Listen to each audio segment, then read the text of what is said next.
Hello, wanderers of the internet. Have you ever been doom scrolling and thought to yourself, Gee, I really wish that my social media feed was full of more AI-generated slop. well, dear doom scroller, your prayers have been answered in the form of Italian Brainrot, and it's taking the internet by storm. Oh my God! Welcome to Trash Pickins, a media critique channel where we lovingly pick apart the internet's most overhyped trends and Hollywood's trashiest movies. I'm Sarah, and today I'll be flying solo. I'm usually accompanied by Lisa and Frank. However, in the past month, I've kind of accidentally become an expert at Italian Brainrot, so we thought it'd be better if I just covered this one today. So get your snacks, get your popcorn, and let's dive into Italian Brainrot. Let's get picking. Today's deep dive, Italian Brainrot. So, you may be wondering, what is Italian Brainrot? And first off, I just want to say, if you don't know what Italian Brainrot is at this point, then congratulations, you've won. And I'm so sorry to be giving you this information at this point. But in a nutshell, Italian Brainrot is basically a series of memes that has been communally created and is created by generative AI. And no, they're not just any memes. They're not the memes that we're used to with the text at the top and the bottom or some sort of repurposed pop culture character being ironic. I guess the best way to put it is Italian Brainrot are AI-generated characters. Ooh! That are specifically meant to sort of be seen, I guess, in concert with one another. So if you're a millennial, think Pokemon.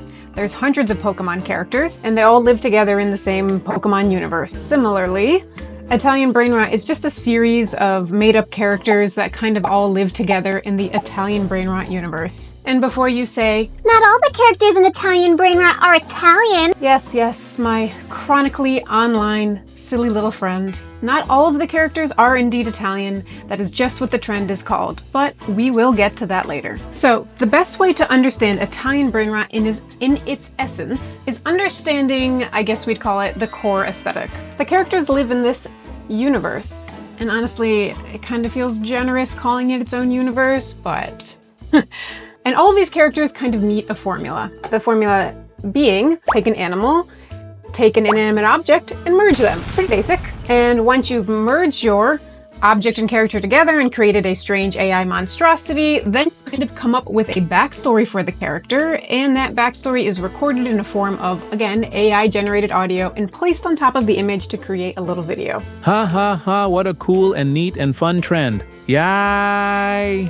And just from my own personal observations of watching, sadly, hours and hours of Italian Brainrot, if you can somehow find a way to highlight feet or shoes in your character, that's considered good, I guess. I don't know. A lot of the most popular characters seem to have feet very prominently featured in the character. That's just my observations. And most importantly, another core tenet of these Italian Brainrot characters is a strange, weird name. Specifically, the name needs to be a tongue twister, and generally they are Italian sounding, or reminiscent of Italian sounding words. But let me just give you a few examples because you'll understand it so much better when you actually see it. Frigo Camello, buffo fardello. Nel centro della città, tra macchine e calore, un frigo cammello cammina con amore. Trippi troppi, troppa trippa, tre topi trotterellano tra tromboni tritati. Cappuccino assassino, assassini cappuccini. Questo killer furtivo si infiltra tra i nemici, approfittando della notte. But I'm not Italian. Why aren't you talking about my culture instead? Yeah, anybody can make their own characters. You don't have to be Italian to make one of these characters, and you can actually name them whatever you want. It's just a silly online trend. But for the purposes of an overview on this trend, it's important to note that a few of the original creators and a few of the original characters actually are Italian. Hence, that's where the name comes from. But of course you can be from any culture. And just as a side note, in fact, some of the names have been so intentionally difficult to pronounce that it's kind of become its own trend to sort of do speed runs of the names of these characters online, where you will film yourself interacting with usually a TikTok filter, where you have to say the characters' names as fast as possible all in a row to see how quickly you can do it without messing up. It's pretty absurd, pretty silly, and yeah, whatever. Even TikTok, whatever. Trullimero trullicina. Trullimero trullicina. Top. Top Toby, top top Toby, top top Toby, top. Ballerina cappuccina? No. Espressona signora. Ballerina cappuccina? No. Espressona signora. Okay, and lastly, there's one final point. And again, sorry, I forgot to record this before, so you've got me here in my pajamas at my computer editing with my kitty cat. There's one other important thing I think that should be mentioned about this trend, and it's the editing and the music. As you saw in the examples I showed previously, there's a sort of creepy xylophone type music behind the images, as well as a cheesy CapCut filter of an explosion. And these just seem to be two editing trends that kind of prevailed among all of the videos. I myself did a little bit of digging into figuring out where the music originated from, and while I'm not entirely sure, I was able to trace it back to a music artist that goes by the name of Midi Blaso, I don't know, sorry if I'm pronouncing that wrong. There wasn't much information about this person online other than an empty Spotify account that seemed to insinuate this person might be Portuguese. I also found evidence on a Reddit that folks seem to say that this song in particular is actually the product of a MIDI joke. You may have seen there's a phenomenon online where people open up MIDI software and instead of using it to just write music like normal, they'll spell out pictures using the MIDI notes. And this song in particular, people claim is actually a swear word in Russian. And when the swear word is turned into music notes, this is the song that it plays.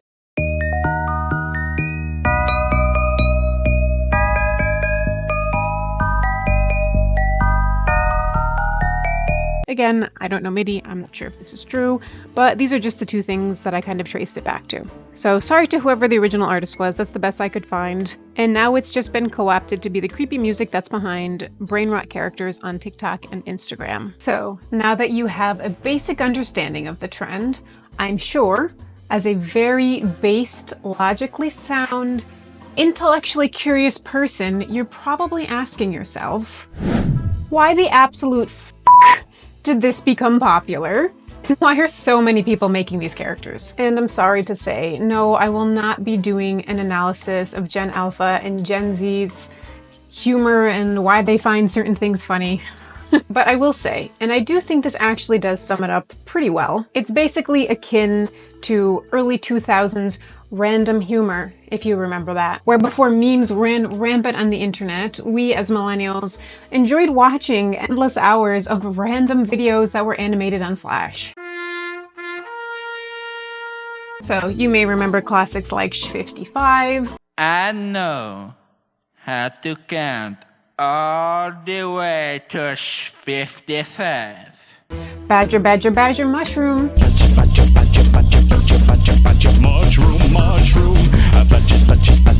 And my personal favorite, drinking out of cups. Miss Sand, drinking out of cups. Who's this guy? Mr. Balloons. Mr. Balloon Hands. No way. No way. Get real. Mr. Walk Down Me, I'm the walkway. Lead me to the building. F*** you. So each generation seems to have their own version of weird-ass internet humor. And whether you love it or hate it, that's what it is right now. I myself like to teeter on the line between extreme hatred and then also strange obsession with it, where some days I absolutely despise AI slap and I feel like I can't get away from it. And then there's other days where I am absolutely obsessed and highly invested in the ongoing romantic story between Tung Tung Tung Sahur and Cappuccina Ballerina. So, balance, my friends, balance. So it's also worth mentioning that just like any good universe, there are main characters. So like I mentioned before, anyone can make their own character, but since this trend happened about a few months ago, there's been a few characters that have come to the forefront. I'm sure you've seen some of them if you have at all been engaging with Italian Brainrot. I will say the most popular ones are the crocodile mixed with the airplane, Bombardino crocodilo, a shark wearing Nike sneakers, obviously, tralalero tralala, a strange wooden man, tung tung tung tung tung sahur, a ballerina mixed with a coffee cup, ballerina cappuccina, a monkey and a banana, chimpanzini bananini, an elephant and a cactus, lirili larila, and a strange, I guess, orangutan? I don't know, a monkey, feel free to yell at me in the comments, mixed with trees. brr brr patapim, What about Lavaca Saturno? Yes, I know there are many, many Brainrot characters, and I'm not going to list them all in this video. If you have a favorite that I didn't list, I'm sorry, but feel free to look them up online. The ones I listed generally are, yes, the most popular ones. Alright, so how exactly did this trend get started? Since it's the internet, it is difficult to find out the origin of anything these days, but generally, folks seem to agree that this trend started back in around November of 2024. And even though, like I said, anyone can participate in this trend, there are a few key content creators that kind of started the trend. The internet has been doing some digging, trying to find the original creators of some of the most popular characters, and I'm not going to get into who they are specifically. I don't want to dox anyone. One of them actually spoke with the New York Times, which I think was really funny. Feel free to do your own looking into this if you'd like, but just to give credit where credit's due, here's a brief list of some of the characters and who posted them first on the internet, as we know of right now at least. Two of the first creators were Italian and named their characters as such. But yes, it did catch on and spread throughout the world, and there absolutely are creators from other places like Indonesia, Romania, Spain, Russia, just to name a few. They're all over. And so while Italian Brainrot seems to be the catch-all name, some folks have been upset if you don't know the original creator or the original culture that the character comes from, which I think is all fine and dandy. However, we need to remember that these are all AI generated and nobody's really created these characters in the first place, but that's just my 2 cents. Not to mention the fact that some of these characters have become so popular that now it's kind of just, I don't know, you call it a cash cow for content creators to just repurpose these characters. I myself actually did what I thought was a tiny TikTok that blew up and got over 1 million views. I was not expecting that, but apparently just this stuff is really hot right now, and if you're on TikTok at all, I'm sure you're just seeing endless amounts of AI generated content with these characters. Obviously anyone can do it because AI doesn't really belong to anyone. At least in the US. I don't know the laws in other parts of the world. Alright, are you ready? Let's get into it. The controversy, the big part about this. Italian Brainrot is blasphemous. It's not blasphemous, it's racist. It's not racist, it's discriminatory. It's not discriminatory, it's propaganda. Stop being such a snowflake. So, again, for those of you with pure minds who have not been rotted by this crap, a big part of the Italian Brainrot is that there is a political controversy surrounding it. I have looked into it to kind of figure out what's going on. So, what is all of this controversy actually about? Well, as I mentioned originally, the trend when making one of these characters is that you come up with a backstory for them. And because these characters are usually shared on TikTok, Instagram, whatever, any format that has video, usually what you do is you create the backstory, you record it in AI-generated voice, and then you include the backstory with this audio on top of the character. So what ended up happening is that 2 of the most popular characters, of course, being in Italian, when these characters spread to American audiences, people didn't actually know what the audio was behind these characters. So these characters got very popular and spread all over TikTok, and then eventually some folks started to say, hey, what is this Italian text actually saying? And it took some time, but people, even like myself, translated the audio and found out that it was saying some things that were trolly and potentially hurtful to some folks. And as per YouTube's terms of service, no, I'm not going to read the direct translation, but you can check it out here. And basically, in a nutshell, 2 of these characters had backstories that were mocking religion and also mocking airstrikes in certain parts of the world. And yes, I am saying it that way because certain videos do get removed when you use specific words. And so just to be crystal clear, not all of these characters are racist, blasphemous, problematic, political. It's just these 2, at least right now. I'm sure people have made other characters that also say things that people wouldn't like. But these are the 2 most popular ones right now. And no, it's not the names. Many people think the names themselves are problematic. It's not the names, it's the actual audio that has been accompanying the characters. Just want to make that clear. So when these translations kind of came out online, there was a divide between folks who engaged with these memes who thought they were very funny because it's funny to be edgy and troll people. That's something we've all seen on the internet. And then people who are actually very hurt by them, either religiously or politically. I think that when you kind of read between the lines and actually look at the text, it's very clear that these audios were made by trolls and they were meant to be kind of shocking, since one of them actually just mentions Fortnite, so that automatically tells you what kind of audience is creating this content. Fortnite.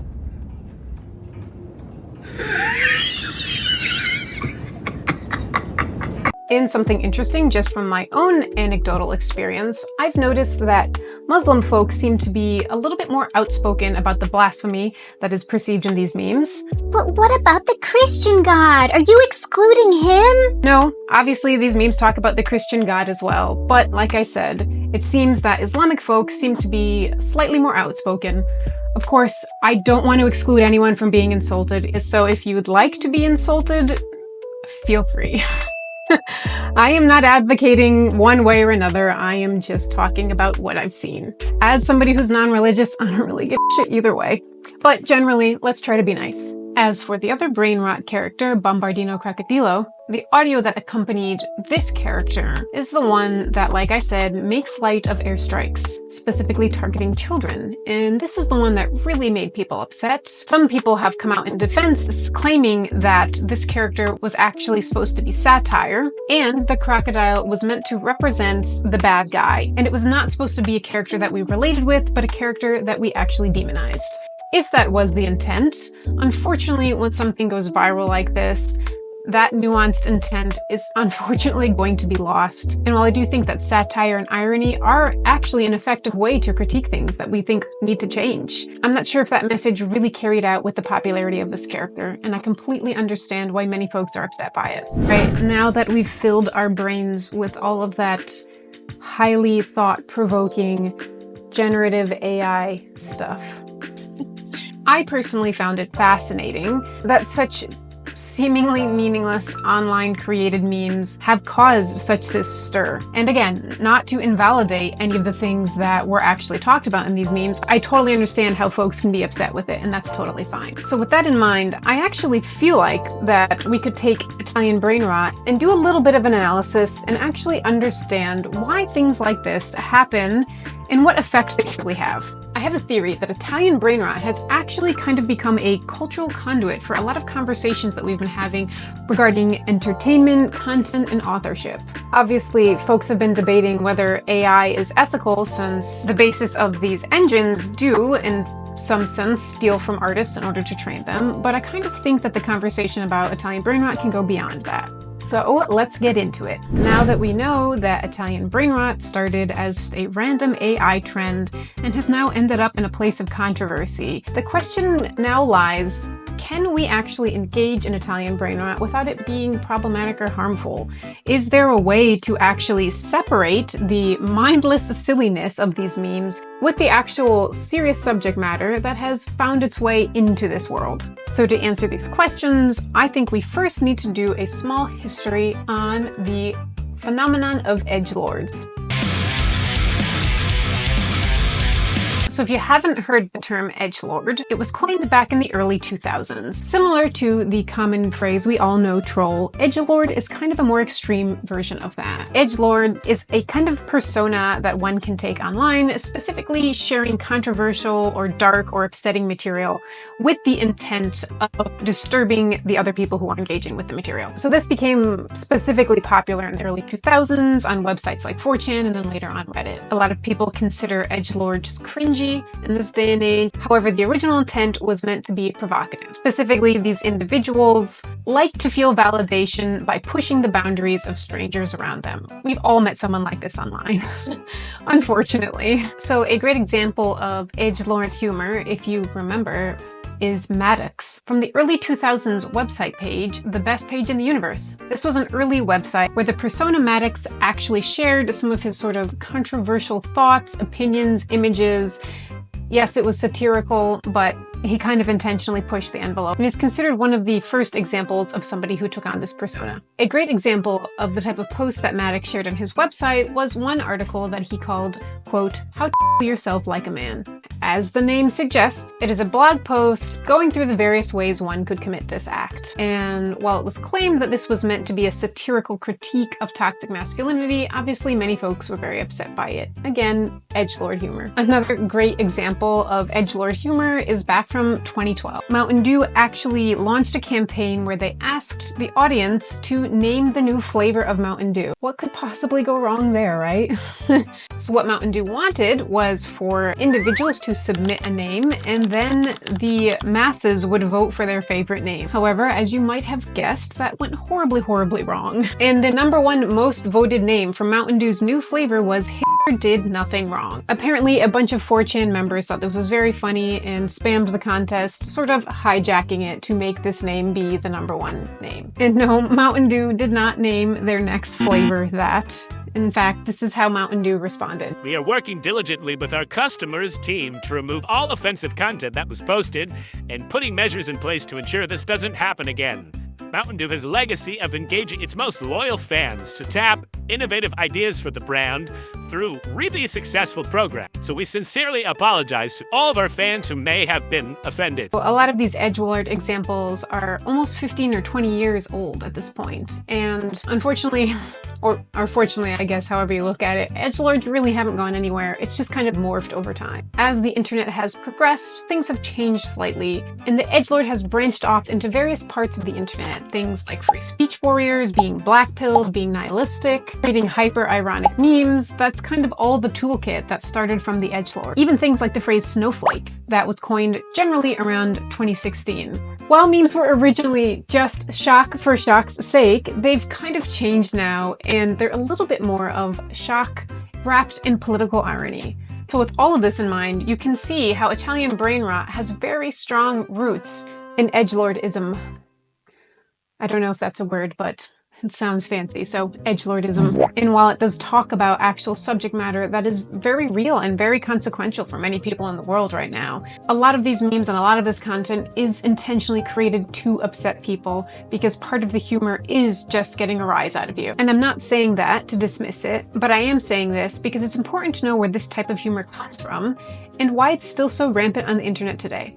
Alright, so now that we completely understand edgy humor online and why trolls exist, the next question about Italian Brainrot that I think is very important is, if these memes were created with ill intent, for lack of a better word, can we actually, as other audience members, still engage with them without being part of that ill intent? And again, as somebody who has been engaging with these memes for the past few months, I see this conversation happening all the time. Many people in the comments continue to say, you can't engage with it, just shun it, just get rid of it, we should block this, we shouldn't have made this popular.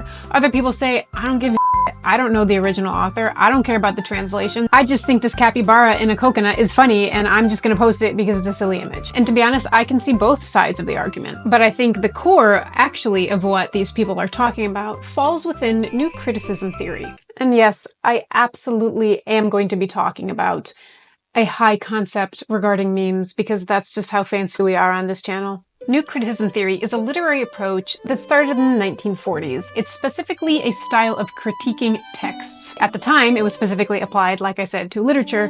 However, it can be broadened for text to mean any type of artwork. In this case, memes. There were two specific authors that kind of popularized this type of theory. Their names were Wimsat and Beardsley. And two of the essays that they wrote, I think, are particularly applicable to the conversations that people are having about Italian Brainrot, whether they realize it or not. So before I get into it, you've probably heard the phrase, separate the art from the artist. That's kind of the essence of this theory. So in a nutshell, these two theorists kind of believed that the value of an artwork or a text is not derived from the intention of the author or from the emotional reaction of the onlooker, but rather from some inherent nature of the actual piece of art. They coined these two concepts, the intentional fallacy and the affective fallacy.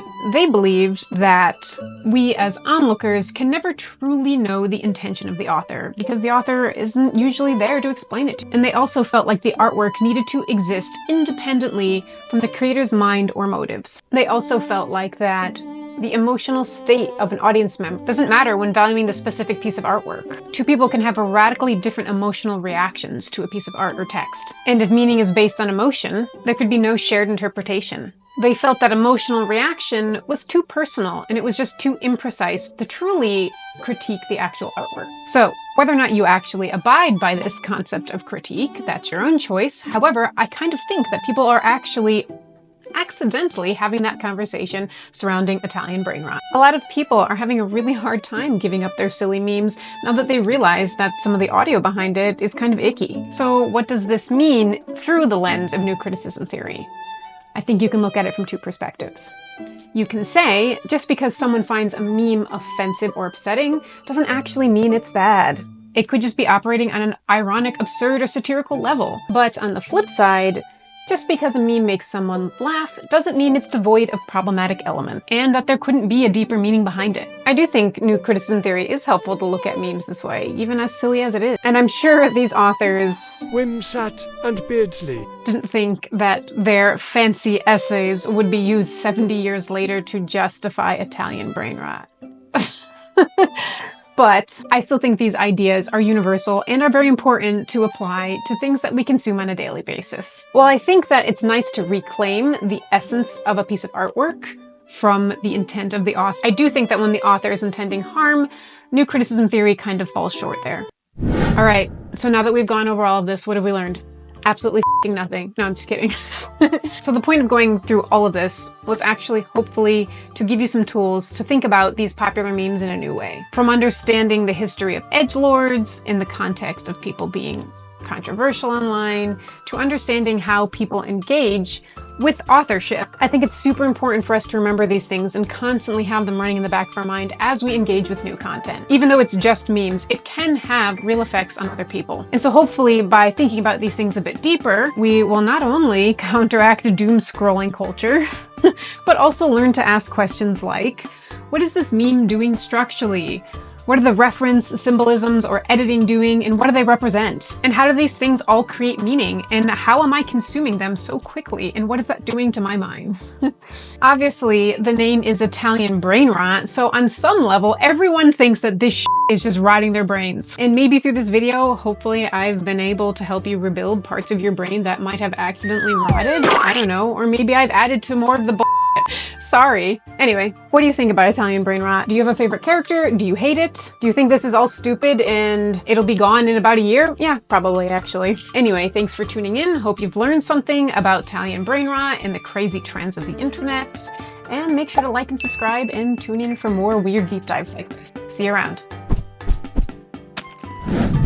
Whoa. Okay, I have one last thing here. I've made a few videos about Italian brain rot that went viral. And yes, I've seen the comments. I've heard you say, damn, this grown-ass woman is low-key hating on Italian brain rot. And you know what, bitch? No, I'm not. I'm Italian. I like Italian brain rot. And you know what? I actually made my own character. And she's based off my cat named Teeny Weeny. And Teeny Weeny loves lunch. So here you go. You have to watch my character now. Screw you. Just kidding, I love you. Teeny Weeny Pananini è la gatta del pane più piccola del mondo. Potrebbe essere fatta di maionese e lattuga, ma il suo cuore è fatto di prosciutto. Anche se il suo cervello è fatto di pomodori, difenderà il pranzo con ferocia. Tutti temono il più piccolo gatto sandwich che sia mai vissuto.